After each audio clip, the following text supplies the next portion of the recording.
El orden mundial está cambiando.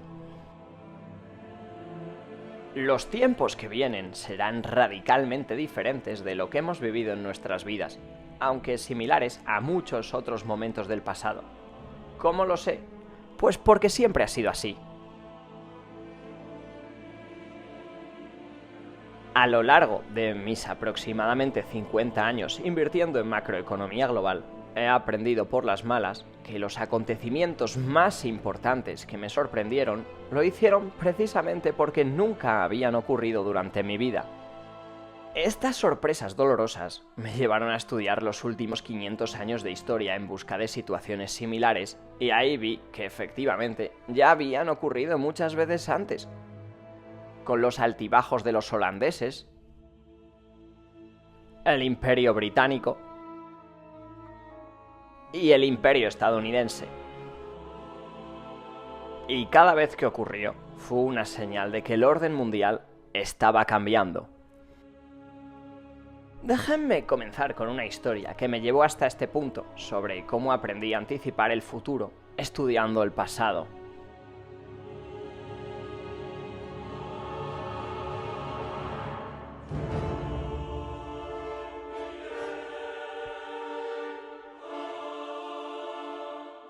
En 1971, cuando yo era un joven empleado en el parqué de la Bolsa de Nueva York, Estados Unidos se quedó sin dinero y entró en suspensión de pagos de su deuda.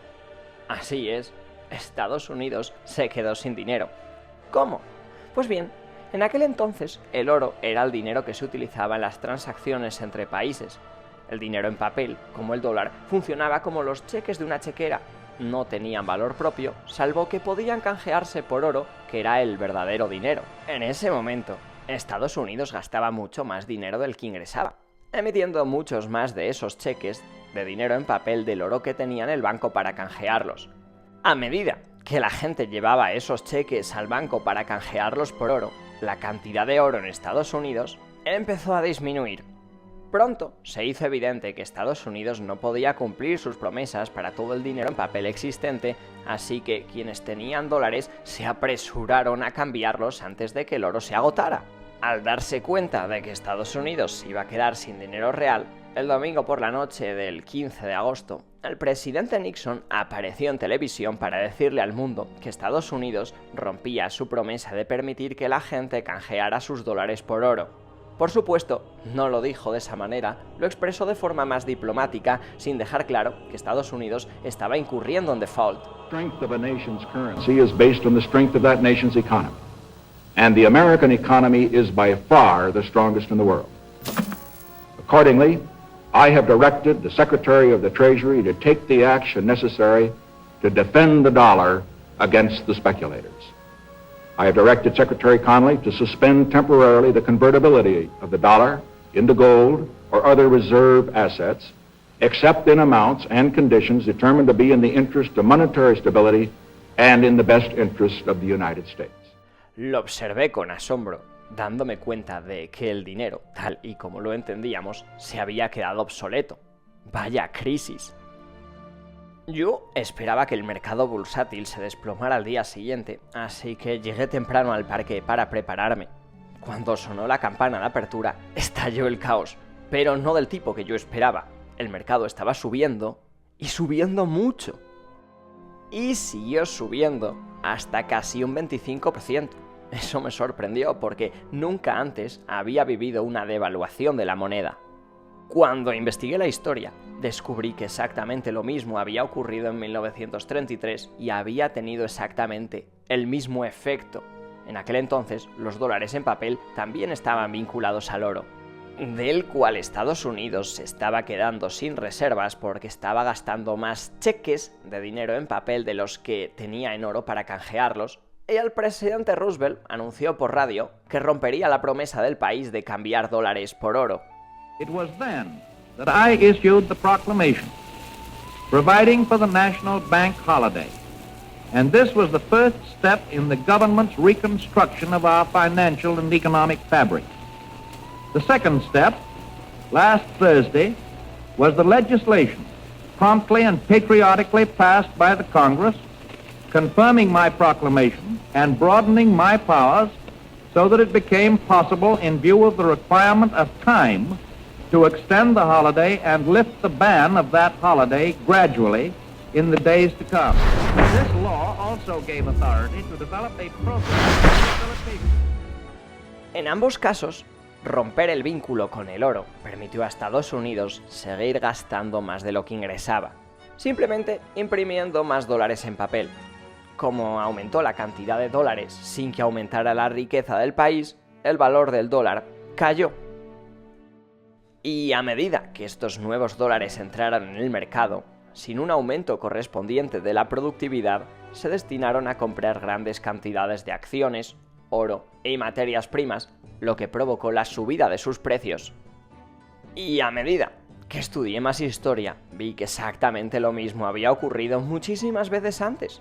Observé que desde el inicio de los tiempos, cuando los gobiernos gastaban mucho más de lo que recaudaban en impuestos y las condiciones empeoraban, se quedaban sin dinero y necesitaban más, así que imprimían más, mucho más. Lo que hacía que su valor cayera y que los precios de prácticamente todo, incluidas las acciones, el oro y las materias primas, subieran. Y fue entonces cuando aprendí por primera vez el principio de que, cuando los bancos centrales imprimen grandes cantidades de dinero para aliviar una crisis, conviene comprar acciones, oro y materias primas, porque su valor subirá y el valor del dinero en papel caerá. Esta impresión de dinero es también lo que ocurrió en 2008 para aliviar la crisis de deuda impulsada por las hipotecas. Y también en 2020 para aliviar la crisis económica provocada por la pandemia. Y con casi total seguridad volverá a ocurrir en el futuro. Por eso te sugiero que tengas este principio muy presente. Estas experiencias me dieron otro principio. Para entender lo que se te viene encima, necesitas entender lo que ha ocurrido antes que tú. Ese principio me llevó a estudiar cómo la burbuja de los locos años 20 se convirtió posteriormente en la depresión de los años 30, lo que me dio las lecciones que me permitieron anticipar y beneficiarme de la burbuja, concretamente del 2007, que terminó desembocando en el colapso de 2008. Todas estas experiencias me llevaron a desarrollar un impulso casi instintivo de mirar al pasado en busca de situaciones similares para aprender a gestionar bien el futuro. Cambio de órdenes.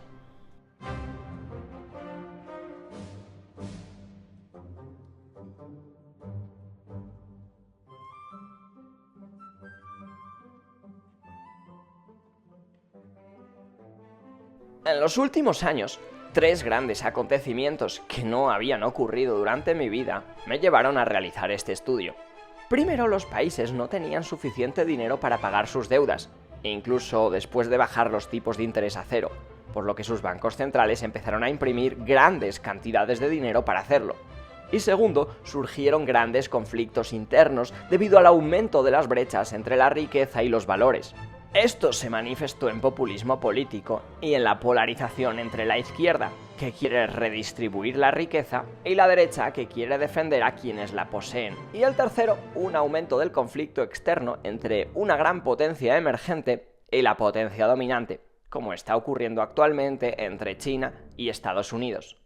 Así que miré hacia atrás y vi que todo esto ya había ocurrido conjuntamente muchas veces antes, y que casi siempre había llevado a cambios en el orden interno y en el orden mundial. Y la última vez que se dio esta secuencia fue entre 1930 y 1945. ¿Qué es exactamente un orden?, te preguntarás. Es un sistema de gobierno para que las personas se relacionen entre sí. Existen órdenes internos para gobernar dentro de los países, que normalmente se establecen en constituciones, y existe un orden mundial para gobernar las relaciones entre países, que suele plasmarse en tratados. Los órdenes internos cambian en momentos diferentes a los del orden mundial, aunque tanto dentro de los países como entre ellos, estos órdenes suelen cambiar después de guerras. Guerras civiles dentro de los países y guerras internacionales entre países. Estas se producen cuando nuevas fuerzas revolucionarias derrotan a órdenes antiguos y debilitados.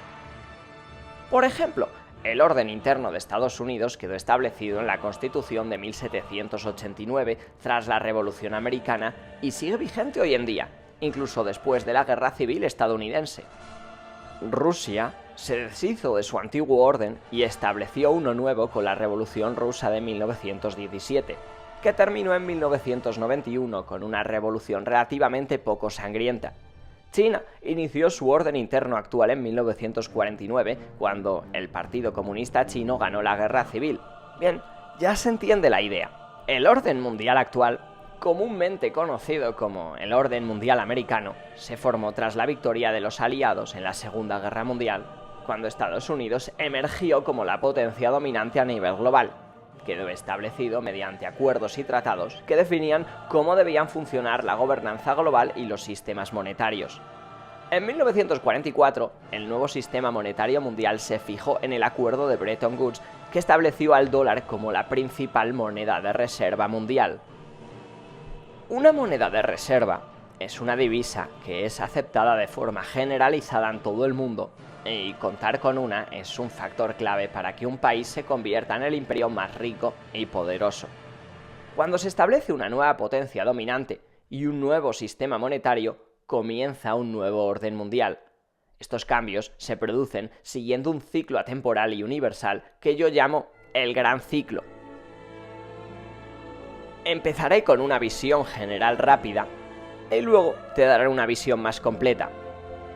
Al estudiar los 10 imperios más poderosos de los últimos 500 años y las 3 últimas monedas de reserva, recorrí el ascenso y la caída del imperio holandés y el florín, del imperio británico y la libra, y el ascenso y el inicio del declive del imperio estadounidense y del dólar, así como el declive y el resurgimiento del imperio chino y de su moneda, así como el ascenso y la caída de los imperios español, alemán, francés, indio, japonés, ruso y otomano, junto con sus conflictos más significativos, tal y como se refleja en este gráfico.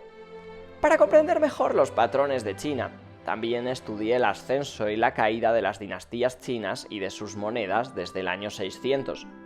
¿Cómo analizar todas estas variables puede resultar bastante confuso? Me centraré únicamente en las 4 más importantes: la holandesa, británica, estadounidense y china. Rápidamente notarás el patrón. Ahora, simplifiquemos un poco la forma.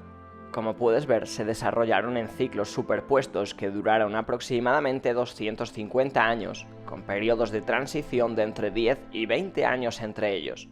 Normalmente, estas transiciones han sido periodos de gran conflicto porque las potencias dominantes no declinan sin luchar. Entonces, ¿cómo estoy midiendo el poder de un imperio? En este estudio utilicé 8 métricas.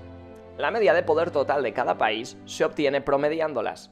Y estas son: educación, capacidad de innovación y desarrollo tecnológico, competitividad en los mercados globales, producción económica, cuota de comercio mundial, fuerza militar, el poder de su centro financiero en los mercados de capitales y la fortaleza de su moneda como moneda de reserva mundial.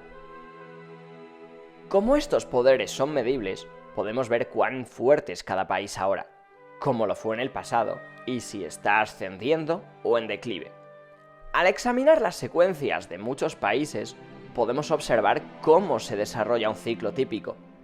Y como las oscilaciones pueden resultar confusas, podemos simplificar un poco para centrarnos en el patrón de relaciones de causa y efecto que impulsan el ascenso y la caída de un imperio típico. Como puedes ver, una mejor educación suele conducir a un mayor nivel de innovación y desarrollo tecnológico, y con cierto retraso al establecimiento de la moneda como moneda de reserva mundial. También puedes ver que estas fuerzas luego disminuyen siguiendo un orden similar, reforzando mutuamente su declive.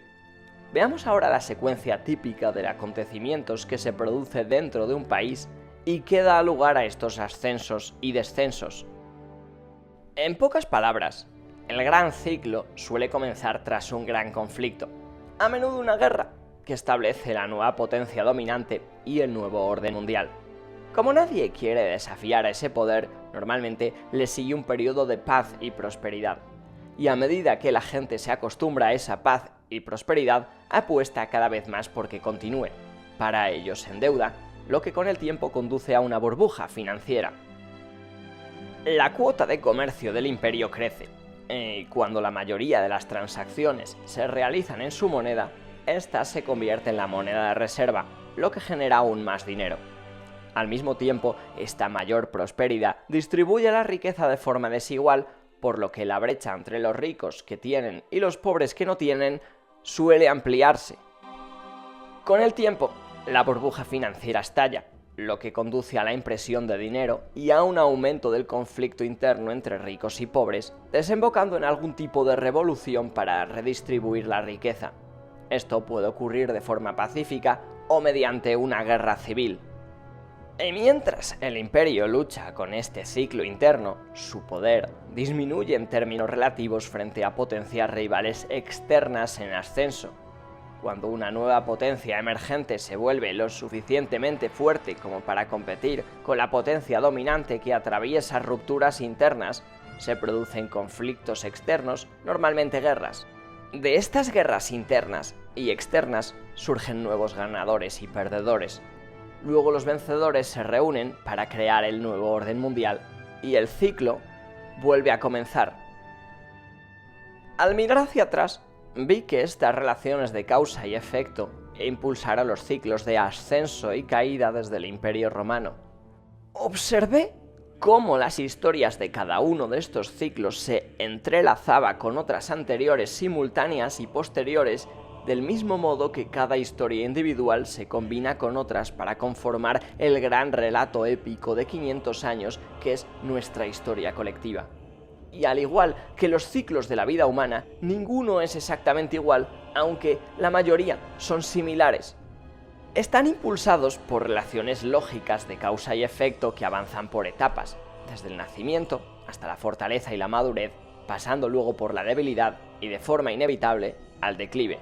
Sin embargo, esto es como decir que el ciclo de la vida de una persona dura de media 80 años sin reconocer que muchos son mucho más cortos y muchos otros más largos. Aunque la edad puede ser un buen indicador de longevidad futura, una mejor forma es observar los indicadores de salud. Con los imperios y sus signos vitales se puede hacer exactamente lo mismo.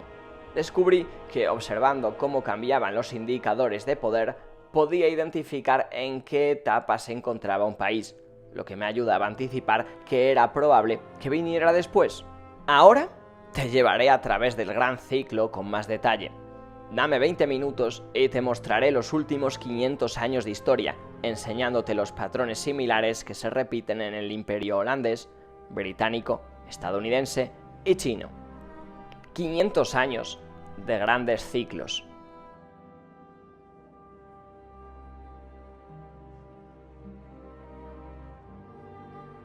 Voy a dividir el ciclo típico dividiéndolo en 3 fases: el ascenso, el punto máximo y el declive. Empecemos con el ascenso. Los nuevos órdenes exitosos que ascienden, tanto a nivel interno como externo, suelen iniciarse por líderes revolucionarios poderosos que hacen 4 cosas. Primero, gana el poder obteniendo más apoyo que la oposición. Segundo, consolida el poder convirtiéndolo, debilitando o eliminando a la oposición para que no se interponga en el camino. Tercero, establece sistemas e instituciones que hacen que el país funcione bien. Y cuarto, elige bien a sus sucesores o crean sistemas que se encargan de hacerlo. Porque un gran imperio requiere muchos grandes líderes a lo largo de varias generaciones. En esta etapa, poco después de ganar la lucha, suele haber un periodo de paz y prosperidad creciente, ya que el liderazgo es claramente dominante y cuenta con un amplio apoyo, por lo que nadie quiere enfrentarse a él. Durante esta fase, los líderes del país deben diseñar un sistema excelente para aumentar la riqueza y el poder del país. Ante todo, para ser grande, es imprescindible contar con una educación sólida que no solo enseñe conocimientos y habilidades, sino también carácter, civismo y ética de trabajo. Estos valores suelen transmitirse en la familia, en las escuelas y en las instituciones religiosas. Esto fomenta un respeto saludable por las normas y las leyes, el orden dentro de la sociedad, bajos niveles de corrupción y les permite unirse en torno a un propósito común y trabajar bien juntos. Y a medida que avanzan en ese proceso, pasan progresivamente de producir bienes básicos a innovar e inventar nuevas tecnologías. Por ejemplo, los holandeses ascendieron hasta derrotar al Imperio de Habsburgo y se convirtieron en una sociedad extraordinariamente bien educada. Llegaron a ser tan inventivos que desarrollaron aproximadamente una cuarta parte de todas las grandes invenciones del mundo, siendo las más importantes la creación de barcos capaces de viajar alrededor del planeta para acumular enormes riquezas y la invención del capitalismo tal y como la conocemos hoy en día para financiar esos viajes. Y ellos, como todos los imperios líderes, mejoraron su forma de pensar al estar abiertos a las mejores ideas del mundo.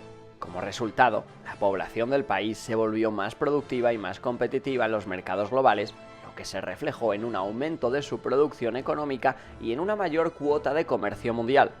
Puedes ver que esto está ocurriendo ahora, ya que Estados Unidos y China son aproximadamente comparables tanto en su producción económica como en su participación en el comercio mundial.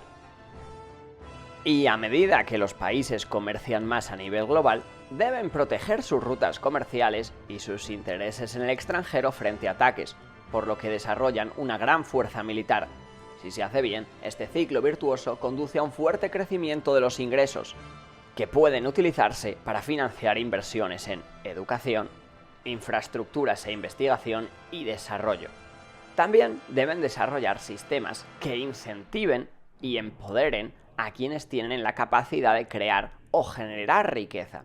En todos estos casos, los imperios más exitosos utilizaron un enfoque capitalista para desarrollar emprendedores productivos. Incluso China, que está gobernada por el Partido Comunista Chino, ha utilizado una forma de este enfoque capitalista.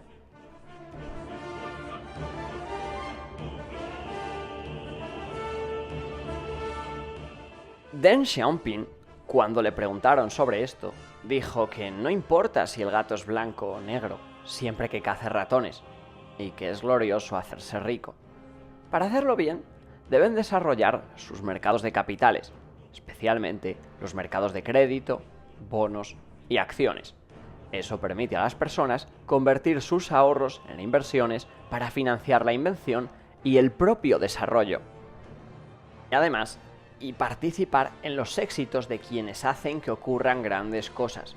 Los holandeses crearon la primera empresa cotizada en bolsa, la Compañía Neerlandesa de las Indias Orientales, y el primer mercado bursátil para financiarla, que fueron partes fundamentales del sistema que generó una enorme riqueza y poder.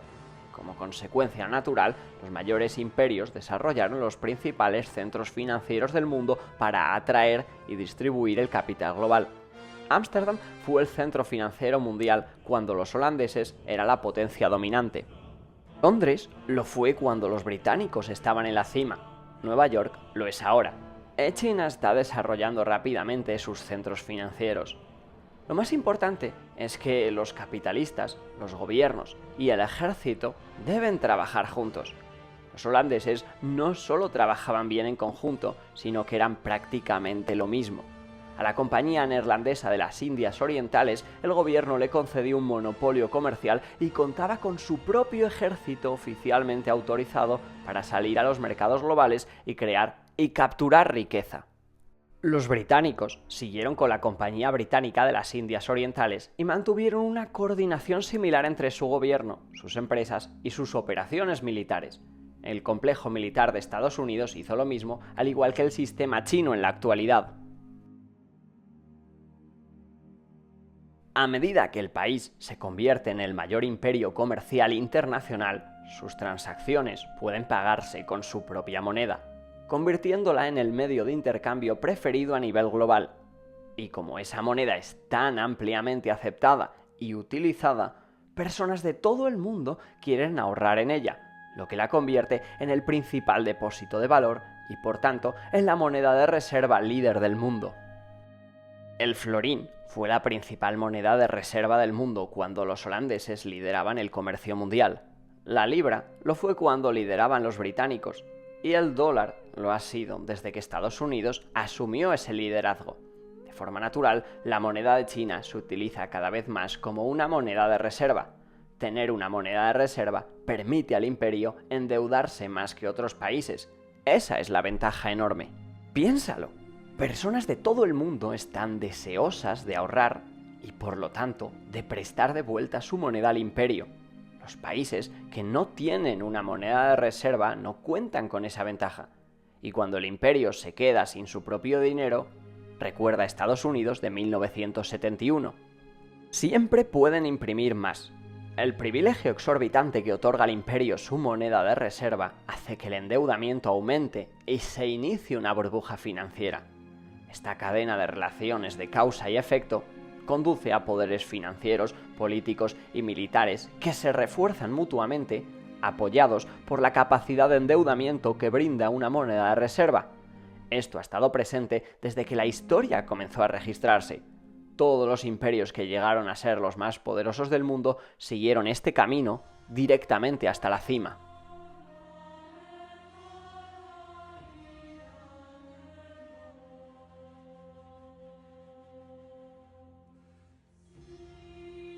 Aunque en la fase de la cima la mayoría de estas fortalezas se mantienen, incrustadas en los frutos de su éxito están las semillas de su declive.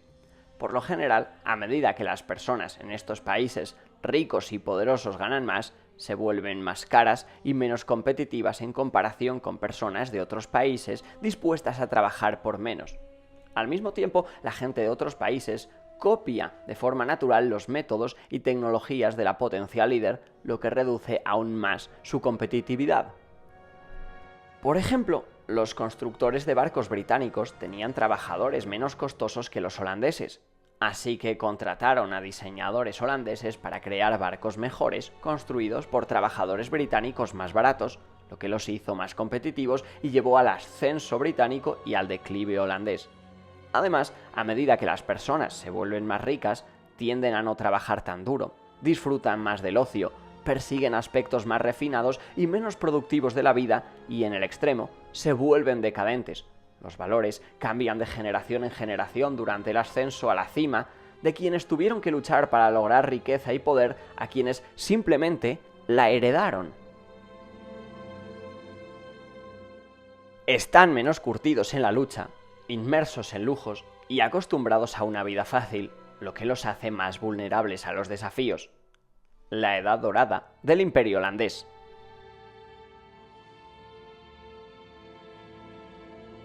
Y la era victoriana del Imperio británico. Fueron periodos de altísima prosperidad como estos. A medida que la gente se acostumbra a que las cosas vayan bien, apuesta cada vez más a que los buenos tiempos continuarán y se endeuda para ello, lo que acaba dando lugar a burbujas financieras. De forma natural, las ganancias financieras se distribuyen de manera desigual, por lo que la brecha de riqueza se amplía. Las brechas de riqueza se refuerzan a sí mismas porque las personas ricas utilizan sus mayores recursos para consolidar su poder. Por ejemplo, otorgan mayores privilegios a sus hijos, como una mejor educación, e influyen en el sistema político en su propio beneficio.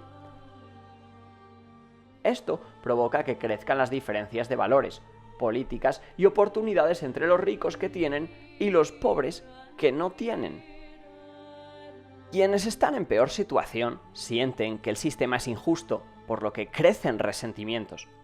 Pero mientras el nivel de vida de la mayoría de la población siga aumentando, esas brechas y resentimientos no llegan a estallar en conflictos. Tener la moneda de reserva mundial conduce inevitablemente a un endeudamiento excesivo y contribuye a que el país acumule grandes deudas con prestamistas extranjeros. Aunque esto aumenta el poder de gasto a corto plazo, debilita la salud financiera del país y su moneda a largo plazo. En otras palabras, cuando el endeudamiento y el gasto son fuertes, el imperio parece muy sólido, pero en realidad sus finanzas se están debilitando.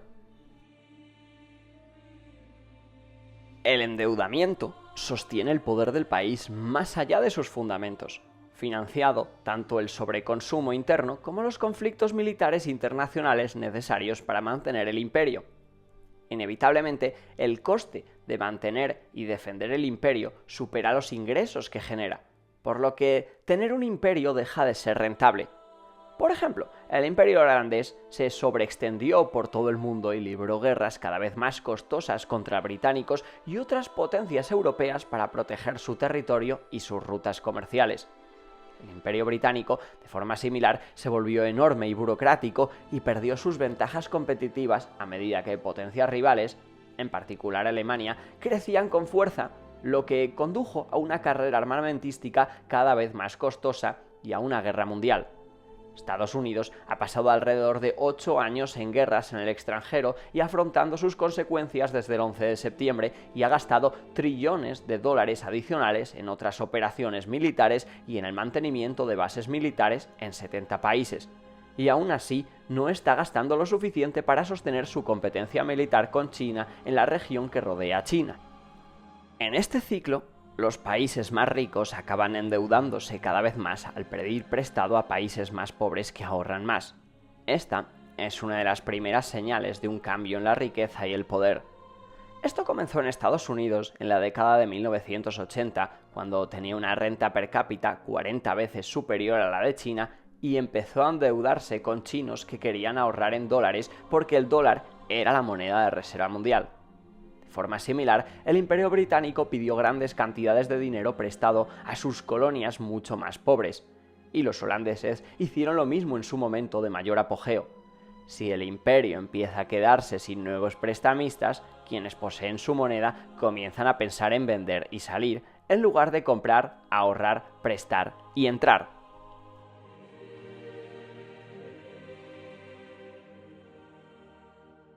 Y la fortaleza del imperio comienza a disminuir.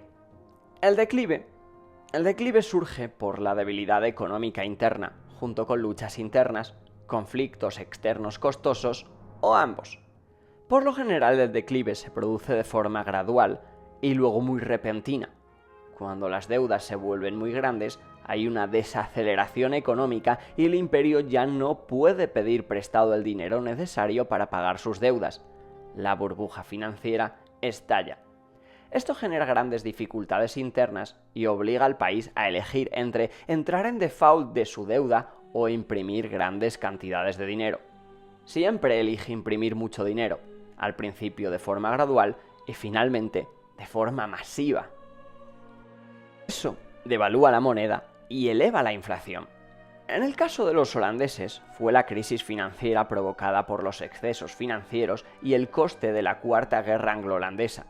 De manera similar, para los británicos, fue el pago de sus excesos financieros y de las deudas derivadas de las dos guerras mundiales. Y en el caso de Estados Unidos, han sido 3 ciclos de auge y colapsos financiados por la deuda desde los años 90, con el Banco Central interviniendo en cada ocasión con medidas cada vez más contundentes. Cuando el gobierno tiene problemas para financiarse, existen malas condiciones económicas, el nivel de vida de la mayoría de la población está cayendo y hay grandes brechas de riqueza, valores y políticas, el conflicto interno entre ricos y pobres, así como entre distintos grupos étnicos, religiosos y raciales, aumenta de forma significativa. Esto da lugar al extremismo político, que se manifiesta como populismo tanto de izquierdas como de derechas. Los de izquierdas buscan redistribuir la riqueza, mientras que los de derechas intentan mantenerla en manos de los ricos. Normalmente, en estos periodos aumentan los impuestos a los ricos y cuando estos temen que su riqueza y bienestar les sean arrebatados, se trasladan a lugares, activos y monedas que consideran más seguros. Estas salidas reducen los ingresos fiscales del imperio, lo que conduce a un proceso clásico, autorreforzado, de vaciamiento interno. Cuando la fuga de capitales se vuelve lo suficientemente grave, los gobiernos imponen prohibiciones. Quienes intentan salir empiezan a entrar en pánico. Se desarrollan estas condiciones turbulentas que reducen el tamaño de la economía y generan más conflictos sobre cómo repartir unos recursos cada vez más escasos. Surgen líderes populistas desde ambos lados que prometen tomar el control y restablecer el orden. Es en ese momento cuando la democracia se ve más amenazada, porque no logra controlar la anarquía y es también cuando resulta más probable el giro hacia un líder populista fuerte que prometa poner orden en el caos. Y a medida que el conflicto interno dentro del país se intensifica, conduce a algún tipo de revolución o guerra civil para redistribuir la riqueza y forzar los grandes cambios necesarios. Esto puede suceder de forma pacífica y mantener el orden existente, pero con mayor frecuencia es violento y cambia el orden. Por ejemplo, la revolución de Roosevelt para redistribuir la riqueza fue relativamente pacífica y mantuvo el orden interno existente. Mientras que la Revolución Francesa, la Revolución Rusa y la Revolución China fueron mucho más violentas y dieron lugar a nuevos órdenes internos. Este conflicto interno debilita al imperio y lo vuelve vulnerable frente a rivales externos en ascenso que, al percibir esa debilidad interna, están más inclinados a lanzar un desafío. Esto eleva el riesgo de un gran conflicto internacional, especialmente si el rival ha desarrollado una capacidad militar comparable. Defenderse a uno mismo y al imperio frente a rivales que requieren un enorme gasto militar. Lo cual debe ocurrir precisamente cuando las condiciones económicas internas se están deteriorando y el imperio menos puede permitírselo, dado que no existe un sistema viable para resolver pacíficamente las disputas internacionales. Estos conflictos suelen resolverse mediante pruebas de poder. A medida que se lanzan desafíos más audaces, el imperio dominante se enfrenta a la difícil elección de luchar o retirarse. Luchar y perder es peor resultado, pero retirarse también es negativo, ya que cede terreno al rival y señala debilidad del imperio ante aquellos países que están considerando de qué lado posicionarse. Las malas condiciones económicas provocan más luchas por la riqueza y el poder, lo que inevitablemente conduce a algún tipo de guerra. Las guerras son tremendamente costosas. Al mismo tiempo, generan los cambios tectónicos que realinean el mundo con las nuevas realidades de riqueza y poder. Cuando quienes poseen deuda denominada en la moneda de reserva del imperio en declive pierden la confianza y comienzan a venderla, eso marca el final de su gran ciclo. De las aproximadamente 750 monedas que han existido desde 1700, menos del 20% siguen existiendo hoy, y todas ellas se han devaluado. Y en el caso de los holandeses, esto ocurrió tras su derrota en la Cuarta Guerra Anglosajona Holandesa, cuando no pudieron devolver las enormes deudas que habían acumulado durante el conflicto. Esto provocó una corrida contra el Banco de Ámsterdam y una venta masiva, desesperada, que obligó a una enorme impresión de dinero, lo que devaluó la moneda y relegó al imperio a la irrelevancia.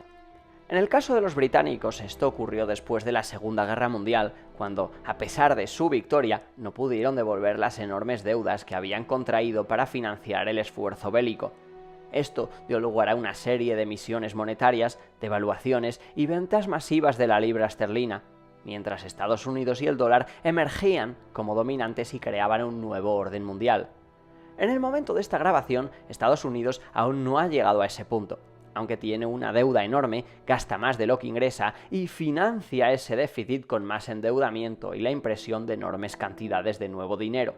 La gran venta masiva de dólares y de deuda denominada en dólares todavía no ha comenzado, y aún existen grandes conflictos internos y externos por todas las razones clásicas.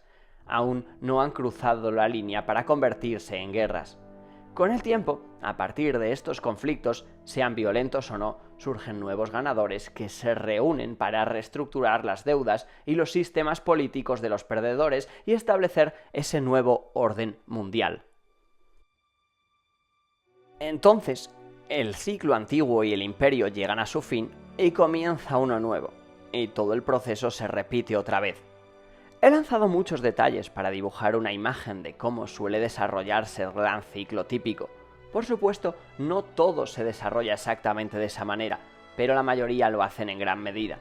Tanto es así que parece que las historias de ascenso y declive permanecen esencialmente iguales, y lo único que cambia es la ropa que visten los personajes y las tecnologías que utilizan. Entonces, ¿hacia dónde nos dirigimos?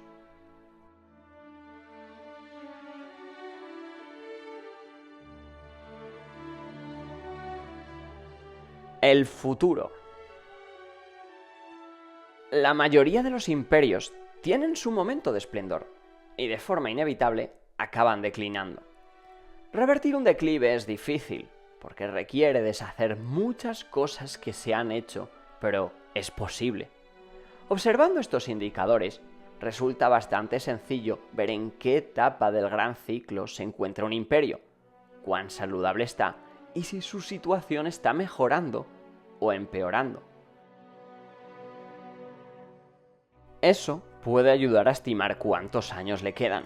Aún así, estas estimaciones no son precisas y el ciclo puede alargarse si quienes están al mando prestan atención a sus signos vitales y los mejoran. Por ejemplo, sabiendo que una persona tiene 60 años, cómo de en forma está, si fuma o no, y algunos otros signos vitales básicos, se puede estimar su longevidad. Con los imperios y sus signos vitales se puede hacer lo mismo. No será preciso, pero sí ofrecerá una orientación general y dará una dirección clara sobre los pasos a seguir para aumentar su longevidad.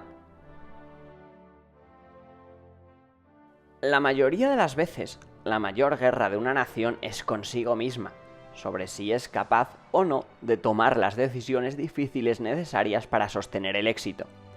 En cuanto a lo que debemos hacer, todo se reduce a dos cosas: ganar más de lo que gastamos y tratarnos bien unos a otros. Todo lo demás que he mencionado, una educación sólida, la capacidad de innovar, ser competitivos y todo lo demás, no son más que formas de lograr esas dos cosas. Es fácil medir si las estamos cumpliendo, así que, como las personas que quieren ponerse en forma, pongámonos en marcha y mejoremos nuestros signos vitales. Hagámoslo tanto a nivel individual como a nivel colectivo. Mi objetivo al compartir esta visión de cómo funciona el mundo y algunos principios para gestionarlo bien es ayudarte a reconocer dónde estamos, los desafíos a los que nos enfrentamos y a tomar las decisiones acertadas necesarias para navegar bien estos tiempos.